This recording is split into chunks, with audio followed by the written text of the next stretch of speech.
turi pagalvoti apie savo įdirbį. Ir kad būtų kuo daugiau vaikų.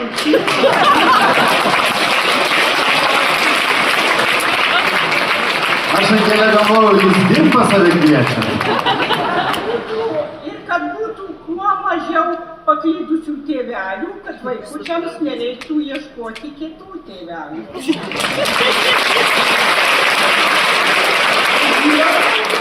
Vaiko herojai Virginijus Tamulionis.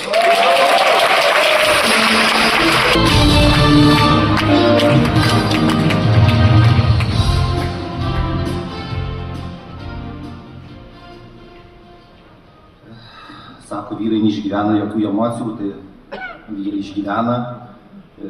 Esu stipriai sujaudintas ir iš tikrųjų nuoširdžiai noriu padėkoti artimiesiems, draugam, kolegoms ir bičiuliams, kurie siūlė mane į šitą nominaciją, kurie balsavo.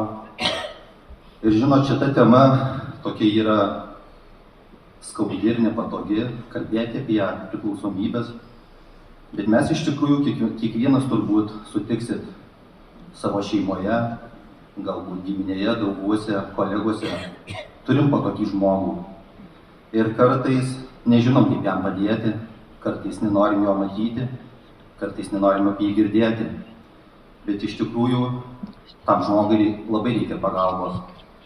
Ir dažnai žmonės, artimieji, nurašo tokius žmonės, bet kuomet jie ateina pas mane į kabinetą, kiekvieno žmogaus akyse matai kažkokį tai žiburėlį šviesos ir viltį, kad jis irgi nori keistis.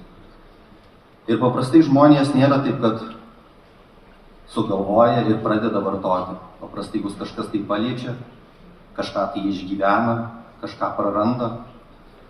Dažnai tai įtakoja skyrybos, bet praeiti metai parodė, kad iš tikrųjų su šitom priklausomybėm susiduria ir paaugliai. Tai labai dabar yra gaju. Ir aš norėčiau padėkoti tėveliams, kurie išdrįso kreiptis pagalbos, ieškoti kažkokių sprendimų.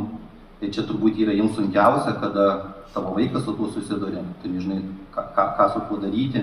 Pirmiausia, tai būna atmetimas, nepriėmimas, bet galiausiai pradeda ieškoti pagalbos ir aišku ją atranda.